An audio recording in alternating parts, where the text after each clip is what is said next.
الحمد للہ رب العالمین والصلاة والسلام علی سید المرسلین وعلی آلہ وصحبہ اجمعین۔ محترم ناظرین، السلام علیکم ورحمۃ اللہ وبرکاتہ۔ ملاحظہ فرمائیے گا، قصہ حضرت سیدنا نوح علیہ السلام کا پارٹ 2 حصہ دوم۔ اللہ رب العزت نے اپنے کلام قرآن مجید فرقان حمید میں سورہ عنکبوت میں ارشاد فرمایا، وَلَقَدْ أَرْسَلْنَا نُوحًا إِلَىٰ قَوْمِهِ فَلَبِثَ فِيهِمْ أَلْفَ سَنَةٍ إِلَّا 50 عَامًا فَأَخَذَهُمُ الطُّوفَانُ وَهُمْ ظَالِمُونَ فَأَنجَيْنَاهُ وَأَصْحَابَ السَّفِينَةِ وَجَعَلْنَاهَا آيَةً لِّلْعَالَمِينَ۔ اور ہم نے نوح کو ان کی قوم کی طرف بھیجا تو وہ ان میں 50 برس کم 1000 برس رہے، پھر ان کو طوفان کے عذاب نے آ پکڑا اور وہ ظالم تھے۔ پھر ہم نے نوح کو اور کشتی والوں کو نجات دی اور کشتی کو اہل عالم کے لیے نشانی بنا دیا۔ سورہ قمر میں مزید فرمایا، کذبت قبلہم قوم نوح فکذبوا عبدنا وقالوا مجنون وازدجر فدعا ربہ انی مغلوب فانتصر ففتحنا ابواب السماء بماء منہمر وفجرنا الارض عیونا فالتقى الماء على امر قد قدر وحملناه على ذات الواح ودسر تجری بأعیننا جزاء لمن كان كفر وَلَقَدْ تَرَكْنَاهَا آيَةً فَهَلْ مِن مُدَّكِرٍ فَكَيْفَ كَانَ عَذَابِي وَنُذُرِ وَلَقَدْ يَسَّرْنَا الْقُرْآنَ لِلذِّكْرِ فَهَلْ مِن مُدَّكِرٍ۔ ان سے پہلے نوح کی قوم نے بھی تکذیب کی تھی تو انہوں نے ہمارے بندے کو جھٹلایا اور کہا کہ دیوانہ ہے، اور انہیں ڈانٹا بھی تو انہوں نے اپنے پروردگار سے دعا کی کہ باری تعالیٰ میں ان کے مقابلے میں کمزور ہوں، تو ان سے بدلہ لے۔ پس ہم نے زور کے می سے آسمان کے دہانے کھول دیے اور زمین میں چشمے جاری کر دیے، تو پانی ایک کام کے لیے جو مقدر ہو چکا تھا جمع ہو گیا، اور ہم نے نوح کو اور کشتی پر سوار کر لیا جو تختوں اور میخوں سے تیار کی گئی تھی، وہ ہماری آنکھوں کے سامنے چلتی تھی۔ یہ سب کچھ اس شخص کے انتقام کے لیے کیا گیا جس کو کافر نہ مانتے تھے، اور ہم نے اس کو ایک عبرت بنا چھوڑا۔ تو کوئی ہے جو سوچے سمجھے؟ سو دیکھ لو میرا عذاب اور ڈرانا کیسا ہوا، اور ہم نے قرآن کو سمجھنے کے لیے آسان کر دیا ہے، تو کوئی ہے جو سوچے سمجھے؟ نوح علیہ السلام نے قوم کو دن رات دعوت توحید پہنچائی، انہیں اللہ تعالیٰ کی نعمتیں یاد دلائیں، نظام کائنات میں غور و فکر کی دعوت دی، مگر قوم نے دعوت حق قبول کرنے کی بجائے دشمنی کی راہ اختیار کی اور اپنے نبی کو سنگین دھمکیاں دیں۔ آخرکار نبی محترم نے مایوس ہو کر قوم کی تباہی و بربادی کی دعا کر دی۔ سورہ نوح میں ارشاد باری تعالی ہے، اِنَّا أَرْسَلْنَا نُوحًا إِلَىٰ قَوْمِهِ أَنْ أَنذِرْ قَوْمَكَ مِن قَبْلِ أَن يَأْتِيَهُمْ عَذَابٌ أَلِيمٌ قَالَ يَا قَوْمِ إِنِّي لَكُمْ نَذِيرٌ مُّبِينٌ أَنِ اعْبُدُوا اللَّهَ وَاتَّقُوهُ وَأَطِيعُونِ يَغْفِرْ لَكُم مِّن ذُنُوبِكُمْ وَيُؤَخِّرْكُمْ إِلَىٰ أَجَلٍ مُّسَمًّى إِنَّ أَجَلَ اللَّهِ إِذَا جَاءَ لَا يُؤَخَّرُ لَوْ كُنتُمْ تَعْلَمُونَ قَالَ رَبِّ إِنِّي دَعَوْتُ قَوْمِي لَيْلًا وَنَهَارًا فلم یزدہم دعائی الا فرارا وانی کلما دعوتہم لتغفر لہم جعلوا اصابعہم فی آذانہم واستغشوا ثیابہم واسروا واستکبروا استکبارا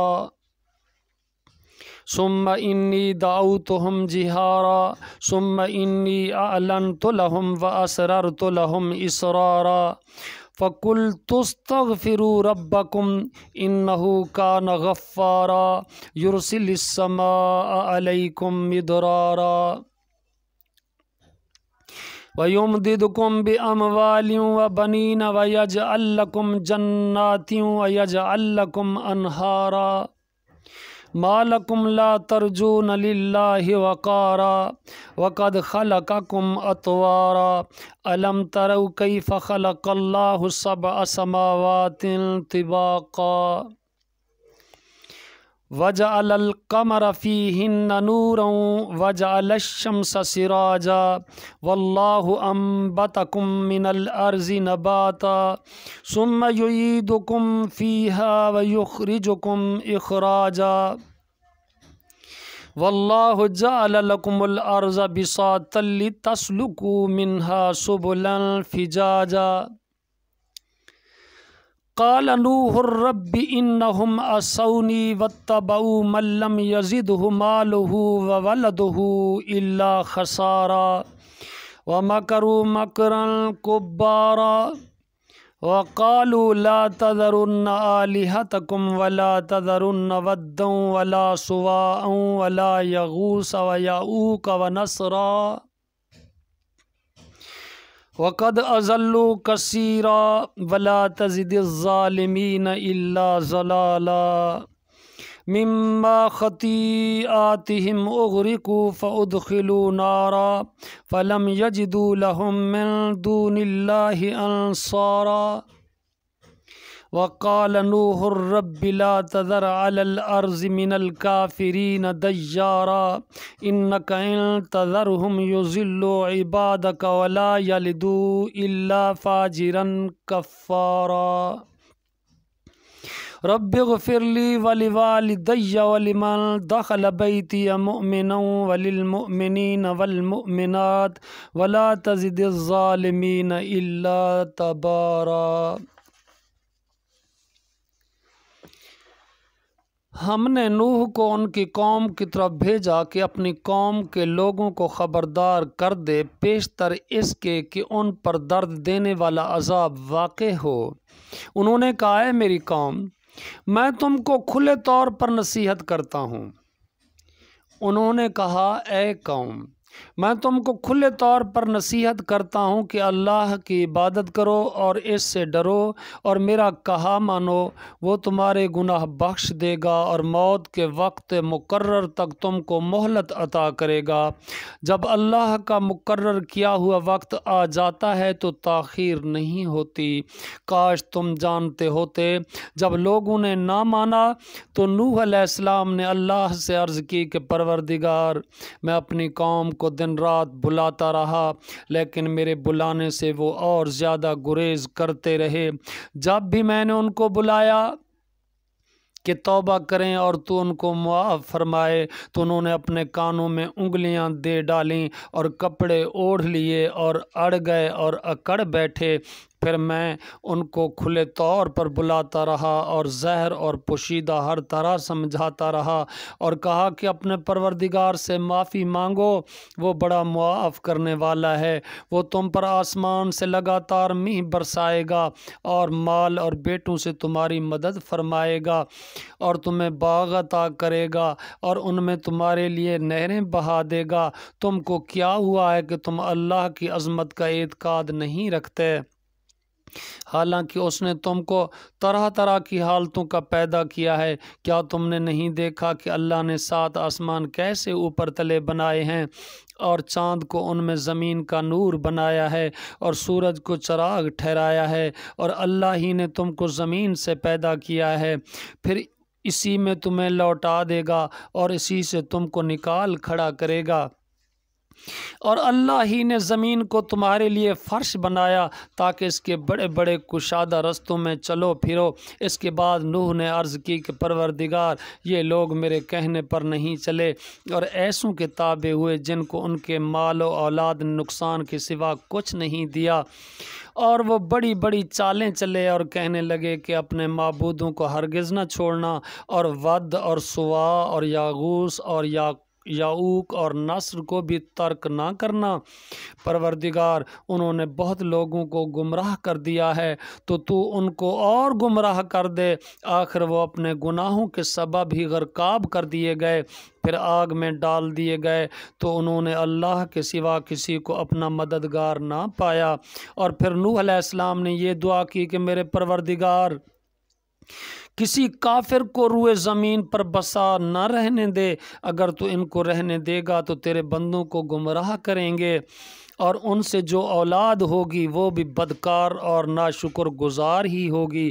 اے میرے پروردگار، مجھ کو اور میرے ماں باپ کو اور جو ایمان لا کر میرے گھر میں آئے اس کو اور تمام ایمان والے مردوں اور ایمان والی عورتوں کو معاف فرما، اور ظالم لوگوں کے لیے اور زیادہ تباہی بڑھا۔ محترم ناظرین، دنیا میں بت پرستی کا آغاز۔ پہلے بیان ہو چکا ہے کہ آدم علیہ السلام اور نوح علیہ السلام کے درمیان 10 قرن تھے جو سب اسلام پر قائم تھے، اور یہ بھی بیان کیا جا چکا ہے کہ قرن سے مراد نسل یا صدی ہے۔ ان نیک لوگوں کے بعد ایسے واقعات پیش آئے جن کے نتیجے میں لوگ بت پرستی میں مبتلا ہو گئے۔ اس تبدیلی کا سبب اس روایت سے واضح ہوتا ہے جو امام بخاری رحمہ اللہ نے اس آیت مبارکہ کی تفسیر میں ذکر فرمائی ہے۔ وَقَالُوا لَا تَذَرُنَّ آلِهَتَكُمْ وَلَا تَذَرُنَّ وَدًّا وَلَا سُوَاعًا وَلَا يَغُوثَ وَيَعُوقَ وَنَسْرًا، اور کہنے لگے کہ اپنے معبودوں کو ہرگز نہ چھوڑنا، اور ود اور سوا اور یاغوث اور یعوق اور نصر کو بھی ترک نہ کرنا۔ حضرت عبداللہ بن عباس رضی اللہ تعالی عنہ نے فرمایا، یہ نوح علیہ السلام کی قوم کے بعض نیک آدمیوں کے نام ہیں۔ جب وہ فوت ہو گئے تو شیطان نے ان کی قوم کے دل میں یہ بات ڈالی کہ جہاں وہ حضرات بیٹھا کرتے تھے وہاں بت بنا کر رکھ دو، اور ان کے وہی نام رکھ دو جو ان بزرگوں کے تھے۔ انہوں نے ایسا ہی کیا۔ اس وقت بتوں کی پوجا نہیں ہوئی۔ جب وہ لوگ فوت ہو گئے اور علم مٹ گیا تب ان کی پوجا ہونے لگی۔ حضرت عبداللہ بن عباس رضی اللہ عنہما نے فرمایا، نوح علیہ السلام کی قوم کے یہی بت بعد میں عرب میں پوجے گئے۔ امام ابن جریر رحمہ اللہ نے اپنی تفسیر میں محمد بن قیس رحمہ اللہ سے روایت کی ہے۔ انہوں نے فرمایا، یہ حضرات آدم علیہ السلام اور نوح علیہ السلام کے درمیان کے زمانے کے اولیاء کرام تھے۔ ان کے کچھ پیروکار بھی تھے جو ان کے طریقے پر چلتے تھے۔ جب وہ فوت ہو گئے تو ان کے عقیدت مند پیروکاروں نے کہا، اگر ہم ان کی تصویریں بنا لیں تو ان کی یاد کی وجہ سے ہمیں عبادت کا شوق زیادہ ہوگا۔ چنانچہ انہوں نے ان کی تصویریں بنائیں۔ جب یہ تصویریں بنانے والے افراد فوت ہو گئے اور ان کی جگہ دوسرے لوگ آ گئے تو ابلیس نے ان کے دلوں میں وسوسہ ڈالا کہ تمہارے باپ دادے ان اولیاء کرام کی عبادت کیا کرتے تھے اور انہی کی وجہ سے انہیں بارش ملتی تھی۔ چنانچہ ان لوگوں نے ان کی عبادت شروع کر دی۔ ابو المطہر سے روایت ہے کہ ابو جعفر محمد باقر نماز پڑھ رہے تھے کہ حاضرین نے یزید بن محلب کا ذکر کیا۔ نماز سے فارغ ہو کر انہوں نے فرمایا، تم نے یزید بن محلب کا ذکر کیا ہے، وہ اس علاقے میں قتل ہوئے ہیں جہاں سب سے پہلے غیر اللہ کی پوجا ہوئی تھی۔ انہوں نے ود کے بارے میں فرمایا، وہ ایک نیک آدمی تھا جو قوم میں ہر دل عزیز تھا۔ جب وہ فوت ہو گیا تو لوگ بابل میں اس کی قبر پر بیٹھ گئے اور بہت زیادہ غمگین ہوئے۔ جب ابلیس نے ان کا غم دیکھا تو انسانی صورت میں ان کے پاس آ کر کہنے لگا، میں دیکھ رہا ہوں تم ان صاحب کی وفات پر بہت دل گرفتہ ہو، تو کیا میں تمہیں اس جیسی ایک صورت نہ بنا دوں جو اس کی جگہ رکھی جائے، وہ اس کی یادگار بن جائے؟ انہوں نے کہا، ہاں بنا دو۔ اس نے ود کا ایک بت بنا دیا۔ انہوں نے اسے چوپال میں رکھ لیا اور اسے یاد کرنے اس کی باتیں کرنے لگے۔ جب ابلیس نے دیکھا کہ لوگ ود کو بہت زیادہ یاد کرتے ہیں تو کہا، کیا میں تم میں سے ہر شخص کے گھر میں اسی طرح کا ایک مجسمہ نہ بنا دوں جس کو دیکھ کر وہ اسے یاد کرے؟ انہوں نے کہا، ہاں بنا دو۔ اس نے ہر شخص کے گھر میں ایک بت بنا دیا۔ وہ اس کو دیکھ کر اس اللہ کے ولی ود کو یاد کیا کرتے تھے۔ جب ان کے بیٹے بڑے ہوئے تو انہوں نے اپنے بزرگوں کی ان بتوں کو اہمیت دیکھتے ہوئے دیکھا تو وہ بھی اس طرح اہمیت دیتے رہے، حتیٰ کہ اگلی نسلوں کے لوگ اس بات سے بے خبر ہو گئے کہ ان کے بزرگ انہیں کیوں یاد کرتے تھے۔ البتہ انہوں نے آہستہ آہستہ ان کی عبادت شروع کر دی۔ چنانچہ سب سے پہلے جس مخلوق کی عبادت کی گئی وہ ود بزرگ کا بت تھا۔ محترم ناظرین، اس تفصیل سے معلوم ہوتا ہے کہ ہر بت کو پوجنے والی ایک الگ جماعت تھی۔ یہ بھی کہا جاتا ہے کہ جب طویل زمانہ گزر گیا تو انہوں نے تصویروں کی جگہ مجسم بت بنا لیے تاکہ زیادہ دیر تک قائم رہ سکیں۔ یعنی پہلے تصویریں بنائی گئی تھیں، بعد میں تصویروں کے مٹ جانے کے خوف سے مجسمے بنائے گئے، بعد میں ان کی عبادت ہونے لگی۔ ان کے ہاں ان کی عبادت کے بہت طریقے تھے جن کا ذکر ہم نے تفسیر میں متعلقہ مقامات پر کیا ہے۔ حضرت ام سلمہ اور ام حبیبہ رضی اللہ عنہما نے حبشہ میں جو گرجا دیکھا تھا اس کا ذکر رسول اللہ صلی اللہ علیہ وسلم سے کیا۔ اس کا نام ماریہ تھا۔ انہوں نے اس کی خوبصورتی کا ذکر کیا اور اس میں جو تصویریں تھیں ان کا ذکر کیا تو رسول اللہ صلی اللہ علیہ وسلم نے فرمایا، ان لوگوں میں جب بھی کوئی نیک آدمی فوت ہو جاتا تھا تو اس کی قبر پر مسجد یعنی عبادت گاہ تعمیر کرتے تھے اور اس میں یہ تصویریں بناتے تھے۔ اللہ کے ہاں یہ لوگ مخلوقات میں بدترین ہیں۔ نوح علیہ السلام کی قوم کو دعوت توحید۔ محترم ناظرین، جب زمین میں خرابی پھیل گئی اور بت پرستی کی وبا عام ہو گئی تو اللہ تعالیٰ نے اپنے بندے اور اپنے رسول حضرت نوح علیہ السلام کو مبعوث فرمایا، جو ایک اللہ کی عبادت کی طرف بلانے لگے جس کا کوئی شریک نہیں اور اس کے سوا ہر چیز کی عبادت سے منع کرنے لگے۔ چنانچہ آپ پہلے رسول ہیں جنہیں اللہ تعالیٰ نے زمین والوں کی طرف بھیجا۔ حضرت ابو ہریرہ رضی اللہ عنہ سے مروی حدیث میں ہے کہ جناب رسول اللہ صلی اللہ علیہ وسلم نے فرمایا، تب لوگ آدم علیہ السلام کے پاس آئیں گے اور کہیں گے، اے آدم، آپ تمام انسانوں کے والد ہیں، آپ کو اللہ نے اپنے ہاتھ سے پیدا فرمایا، آپ کے اندر اپنی پیدا کی ہوئی خاص روح ڈالی اور فرشتوں سے آپ کو سجدہ کروایا اور آپ کو جنت میں ٹھہرایا، کیا آپ اللہ کی حضور ہماری شفاعت نہیں کریں گے؟ کیا آپ نہیں دیکھ رہے کہ ہم کس مصیبت میں گرفتار ہیں اور وہ مصیبت کس حد تک پہنچ چکی ہے؟ آدم علیہ السلام فرمائیں گے، میرا رب آج سخت غصے میں ہے، اس سے پہلے کبھی اس قدر جلال میں نہیں آیا، نہ آئندہ کبھی آئے گا۔ اس نے مجھے ایک درخت سے منع کیا تھا لیکن میں نے حکم عدولی کی، ہائے میری جان کسی اور کے پاس جاؤ، نوح علیہ السلام کے پاس چلے جاؤ۔ لوگ نوح علیہ السلام کے پاس جائیں گے اور کہیں گے، اے نوح، آپ زمین والوں کی طرح مبعوث ہونے والے پہلے رسول ہیں، اللہ تعالیٰ نے آپ کا نام شکر گزار بندہ رکھا ہے، کیا آپ نہیں دیکھ رہے کہ ہم کس مصیبت میں گرفتار ہیں اور کس حد تک وہ کس حد کو پہنچ چکی ہے؟ کیا آپ اللہ کے دربار میں ہماری شفاعت نہیں کریں گے؟ نوح علیہ السلام فرمائیں گے، میرا رب آج سخت غصے میں ہے، اس سے پہلے کبھی اس قدر جلال میں نہیں آیا، نہ آئندہ آئے گا، ہے میری جان۔ آخر تک وہ پوری حدیث بیان فرمائی۔ جب اللہ تعالیٰ نے نوح علیہ السلام کو مبعوث فرمایا تو انہوں نے لوگوں کو اللہ وحدہ لا شریک کی عبادت کرنے کو کہا اور یہ فرمایا وہ اللہ کے ساتھ کسی بت، مجسمے یا طاغوت کی پوجا نہ کریں، اس کی وحدانیت کا اقرار کریں اور یہ تسلیم کریں کہ اس کے سوا کوئی عبادت کے لائق نہیں اور نہ کوئی رب ہے۔ ان کی اولاد میں مبعوث ہونے والے دوسرے انبیاء کرام علیہم السلام کو بھی اللہ نے یہی حکم دیا تھا۔ اللہ تعالیٰ نے نوح اور ابراہیم علیہ السلام کے بارے میں فرمایا، وَجَعَلْنَا فِي ذُرِّيَّتِهِمُ النُّبُوَّةَ وَالْكِتَابَ، ہم نے ان دونوں کی اولاد میں نبوت اور کتاب رکھ دی، یعنی نوح علیہ السلام کے بعد آنے والا ہر نبی ان کی اولاد سے تھا اور یہی شان ابراہیم علیہ السلام کی ہے۔ ارشاد ربانی ہے، وَلَقَدْ بَعَثْنَا فِي كُلِّ أُمَّةٍ رَسُولًا أَنِ اعْبُدُوا اللَّهَ وَاجْتَنِبُوا الطَّاغُوتَ، اور ہم نے ہر جماعت میں پیغمبر بھیجا کہ اللہ کی عبادت کرو اور بتوں کی پرستش سے اجتناب کرو۔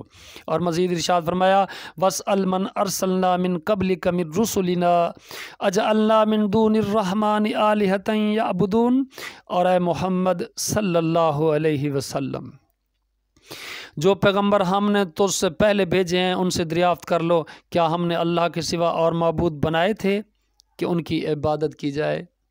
اور مزید فرمایا، وما ارسلنا من قبلک من رسول الا نوحی الیہ انہ لا الہ الا انا فاعبدون، اور جو پیغمبر ہم نے تجھ سے پہلے بھیجے ان کی طرف یہی وحی بھیجی تھی کہ میرے سوا کوئی معبود نہیں، سو میری ہی عبادت کرو۔ اسی لیے نوح علیہ السلام نے اپنی قوم سے فرمایا تھا اعبدوا اللہ ما لکم من الہ غیرہ انی اخاف علیکم عذاب یوم عظیم، اللہ کی عبادت کرو، اس کے سوا تمہارا کوئی معبود نہیں، مجھے تمہارے بارے میں بڑے دن کے عذاب کا بہت ہی ڈر ہے۔ مزید فرمایا اللہ تعبدوا الا اللہ انی اخاف علیکم عذاب یوم علیم، کہ تم صرف اللہ ہی کی عبادت کرو، مجھے تو تم پر دردناک دن کے عذاب کا خوف ہے۔ ان آیات میں اللہ تعالیٰ نے یہ بیان فرمایا ہے کہ نوح علیہ السلام نے لوگوں کو ہر طرح تبلیغ کی، رات کو بھی اور دن کو بھی، تنہائی میں بھی، اعلانیہ بھی، ترغیب کے ذریعے سے بھی، ترہیب کے ذریعے سے بھی، لیکن کوئی طریقہ کارگر نہ ہوا، بلکہ اکثر لوگ گمراہی، سرکشی اور بت پرستی پر اڑے رہے، ہر وقت آپ سے دشمنی کرتے رہے، آپ کو، آپ پر ایمان لانے والوں کو برا بھلا کہتے رہے، انہیں شہید کر دینے اور جلاوطن کر دینے کی دھمکیاں دیتے رہے، ان کی بے عزتی کرتے اور زیادہ سے زیادہ تکلیفیں پہنچاتے تھے۔ نبی کی خیر خواہی اور قوم کا اناد۔ نبی کی خیر خواہی اور نرمی اور پیار کے باوجود آپ کی قوم کے جو بڑے سردار تھے انہوں نے کہا انا لنراک فی ضلال مبین، ہم آپ کو واضح گمراہی میں دیکھتے ہیں۔ نوح علیہ السلام نے جواب دیا یا قوم لیس بی ضلالۃ ولکنی رسول من رب العالمین، اے قوم مجھ میں کسی طرح کی گمراہی نہیں بلکہ میں پروردگار عالم کا پیغمبر ہوں۔ یعنی تمہارا یہ خیال غلط ہے کہ میں گمراہ ہوں، بلکہ میں رب العالمین کی طرف سے صحیح ہدایت پر قائم ہوں جو ہر چیز کو کن کہہ کر پیدا کر لیتا ہے۔ حضرت نوح علیہ السلام نے مزید فرمایا ابلغکم رسالات ربی وانصح لکم واعلم من اللہ ما لا تعلمون، میں تمہیں اپنے پروردگار کے پیغامات پہنچاتا ہوں اور تمہاری خیر خواہی کرتا ہوں، اور مجھ کو اللہ کی طرف سے ایسی باتیں معلوم ہیں جن سے تم بے خبر ہو۔ رسول کی یہی شان ہوتی ہے کہ فصیح و بلیغ بھی ہو اور نصیحت کرنے والا خیر خواہ بھی ہو، اور اسے اللہ کی عظمت و شان اور صفات کا علم بھی سب سے زیادہ ہوتا ہے۔ قوم کے سرداروں نے اعتراض کرتے ہوئے کہا وَمَا نَرَاكَ اتَّبَعَكَ إِلَّا الَّذِينَ هُمْ أَرَاذِلُنَا بَادِيَ الرَّأْيِ وَمَا نَرَىٰ لَكُمْ عَلَيْنَا مِنْ فَضْلٍ بَلْ نَظُنُّكُمْ كَاذِبِينَ، اور ہم یہ بھی دیکھتے ہیں کہ تمہارے پیروکار وہی لوگ ہیں جو ہم میں ادنا درجے کے ہیں، اور وہ بھی رائے زیر سے، نہ غور و تفکر سے، اور ہم تم میں سے اپنے اوپر کسی طرح کی فضیلت نہیں دیکھتے بلکہ تمہیں جھوٹا خیال کرتے ہیں۔ انہیں اس بات پر حیرت تھی کہ ایک انسان اللہ کا رسول ہے۔ وہ نوح علیہ السلام کے متبعین کی توہین کرتے تھے اور انہیں کمتر سمجھتے تھے۔ ایک قول کے مطابق یہ افراد کمزور لوگ تھے، جیسا کہ ہرقل نے کہا تھا کمزور ہی رسولوں کی پیروی کرنے والے ہوتے ہیں، اسی کی وجہ سے ان کے لیے حق کی قبولیت کے راستے میں کوئی رکاوٹ نہیں ہوتی۔ بادی الرأی کا مطلب ہے کہ اے نوح، ان لوگوں نے آپ کے دعوے کو سوچے سمجھے بغیر قبول کر لیا۔ حقیقت یہ ہے کہ جس چیز کو انہوں نے عیب قرار دیا ہے وہی ان حضرات کا قابل تعریف وصف ہے۔ اللہ ان سے راضی ہوا کیونکہ حق اتنا واضح ہوتا ہے کہ اسے سمجھنے کے لیے کسی غور و فکر اور تأمل و تاخیر کی ضرورت نہیں ہوتی، بلکہ جب وہ اسے سامنے آ جائے اسے مان لینا اور اس کی پیروی کرنا ضروری ہوتا ہے۔ رسول اللہ صلی اللہ علیہ وسلم نے اسی وجہ سے صدیق رضی اللہ تعالی عنہ کی تعریف کرتے ہوئے فرمایا تھا میں نے جسے بھی اسلام کی دعوت دی وہ اس کی طرف آتے ہوئے جھجکا، مگر ابو بکر رضی اللہ عنہ کی زبان ذرا نہ رکی، فوراً قبول کر لیا۔ یہی وجہ ہے کہ ثقیفہ بنو سعدہ میں اجتماع کے موقع پر آپ رضی اللہ عنہ کی بیعت بھی فوراً ہوگی۔ حاضرین کو سوچنے سمجھنے اور غور و فکر کرنے کی ضرورت پیش نہ آئی، کیونکہ صحابہ کرام رضوان اللہ علیہم اجمعین کی نظر میں آپ رضی اللہ عنہ کی افضلیت بالکل ظاہر اور واضح تھی، اور خود رسول اللہ صلی اللہ علیہ وسلم نے پہلے حضرت ابو بکر رضی اللہ عنہ کی خلافت کے بارے میں تحریر لکھوانے کا ارادہ فرمایا، پھر یہ فرماتے ہوئے ارادہ ترک کر دیا کہ اللہ اور مومن ابو بکر کے سوا کسی پر راضی نہیں ہوں گے۔ نوح علیہ السلام کے کافروں نے اپنی نبی اور مومنون کے بارے میں کہا وما نرا لکم علینا من فضل، اور ہم پر تمہاری کوئی فضیلت ہمیں نظر نہیں آتی۔ اس کا مطلب یہ تھا کہ ایمان لانے کے بعد تم میں ہم پر کوئی برتری حاصل نہیں، بل نظنکم کاذبین، بلکہ ہم تمہیں جھوٹا خیال کرتے ہیں۔ نوح علیہ السلام کا مشفقانہ خطاب۔ آپ نے قوم کی طرف انتہائی سخت اور ناقابل برداشت رویے کے باوجود بڑے حوصلے اور صبر کے ساتھ انہیں سمجھانے اور غور و فکر کی دعوت دیتے ہوئے فرمایا یا قومی ارائیتم ان کنت علی بینۃ من ربی وآتانی رحمۃ من عنده فعمیت علیکم انلزمکموہا وانتم لہا کارہون، اے میری قوم دیکھو تو اگر میں اپنے پروردگار کی طرف سے دلیل روشن رکھتا ہوں اور اس نے مجھے اپنے ہاں سے رحمت بخشی ہو جس کی حقیقت تم سے پوشیدہ رکھی گئی ہے، تو کیا ہم اس کو ماننے کے لیے تمہیں مجبور کر سکتے ہیں جبکہ تم اس سے ناخوش ہو رہے ہو۔ یہ ان سے خطاب کرنے میں نرم اسلوب کا انداز ہے اور انہیں حق کی طرف بلانے میں نرم رویے کا اظہار ہے، جیسا کہ اللہ تعالیٰ نے حضرت موسیٰ اور ہارون علیہ السلام سے فرعون کی بابت فرمایا تھا۔ فَقُولَا لَهُ قَوْلًا لَّيِّنًا لَعَلَّهُ يَتَذَكَّرُ أَوْ يَخْشَىٰ، اس سے نرم سے بات کرنا شاید وہ غور کرے یا ڈر جائے۔ اللہ تعالیٰ نے آخر الزماں پیغمبر حضرت محمد صلی اللہ علیہ وسلم کو بھی نرم اسلوب اور نرم رویہ اپنانے کی ہدایات فرمائی تھیں۔ ارشاد باری تعالیٰ ہے، ادعو الی سبیل ربک بالحکمت والموعظۃ الحسنۃ وجادلہم باللتی ہی احسن، اے پیغمبر لوگوں کو دانش اور نیک نصیحت سے اپنے پروردگار کی طرف بلاؤ اور بہت ہی اچھے طریقے سے ان سے مناظرہ کرو۔ حضرت نوح علیہ السلام کا مذکورہ بالا خطاب بھی اسی قبیل سے ہے، یعنی میں تمہیں ایسی چیز پہنچا رہا ہوں جس میں تمہارا دنیا اور آخرت کا فائدہ ہے، اس عمل کے بدلے میں تم سے کوئی اجرت نہیں مانگتا، یہ چیز صرف اللہ سے مانگتا ہوں، اس کا ثواب میرے لیے بہتر ہے اور وہ اس سے زیادہ باقی رہنے والا ہے جو کو تم مجھے دے سکتے ہو۔ نوح علیہ السلام نے فرمایا، وما انا بطارد الذین آمنوا انہم ملاقو ربہم ولکنی اراکم قوما تجہلون، میں ایمان والوں کو اپنے پاس سے نہیں نکال سکتا، انہیں اپنے رب سے ملنا ہے، لیکن میں دیکھتا ہوں کہ تم لوگ جہالت کر رہے ہو۔ اس آیت سے معلوم ہوتا ہے کہ انہوں نے مطالبہ کیا تھا کہ نوح علیہ السلام مومنوں کو اپنے پاس سے ہٹا دیں اور وعدہ کیا کہ اگر وہ اس مطالبے کو تسلیم کر لیں وہ ان کے پاس بیٹھیں گے۔ نوح علیہ السلام نے یہ مطالبہ رد کر دیا اور فرمایا، انہم ملاقو ربہم، انہیں اپنے رب سے ملنا ہے، یعنی اگر میں نے انہیں ہٹا دیا تو مجھے خوف ہے کہ اللہ تعالیٰ ناراض ہوگا۔ افلا تذکرون، کیا تم سمجھتے نہیں؟ کفار قریش نے بھی نبی کریم صلی اللہ علیہ وسلم سے مطالبہ کیا تھا کہ آپ عمار، صہیب، بلال، خباب رضی اللہ عنہم اور ایسے دوسرے حضرات کو اپنے پاس سے اٹھا دیں، تو اللہ تعالیٰ نے نبی علیہ السلام کی یہ بات ماننے سے منع فرما دیا، جیسا کہ سورہ کاف اور سورہ انعام میں مذکور ہے۔ نوح علیہ السلام نے اپنی قوم سے مزید فرمایا، ولا اقول لکم عندی خزائن اللہ ولا اعلم الغیب ولا اقول انی ملک ولا اقول للذین تزدری اعینکم لن یؤتیہم اللہ خیرا اللہ اعلم بما فی انفسہم انی اذا لمن الظالمین۔ اللہ پاک مجھے صحیح سے پڑھنے کی توفیق بخشے۔ دوبارہ پڑھتا ہوں، ولا اقول لکم عندی خزائن اللہ ولا اعلم الغیب ولا اقول انی ملک ولا اقول للذین تزدری اعینکم لن یؤتیہم اللہ خیرا اللہ اعلم بما فی انفسہم انی اذا لمن الظالمین۔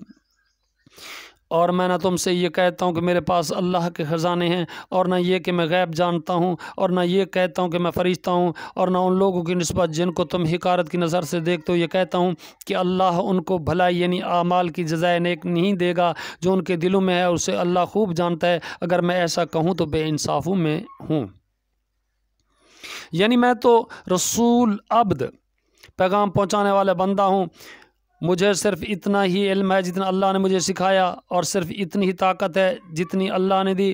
میں تو اللہ کی مرضی کے خلاف اپنے نفع نقصان کا بھی مالک نہیں ہوں، اور نہ میں کہتا ہوں کہ میرے پیروکاروں کے لیے قیامت کو اللہ کے ہاں کوئی نعمت نہیں ہوگی۔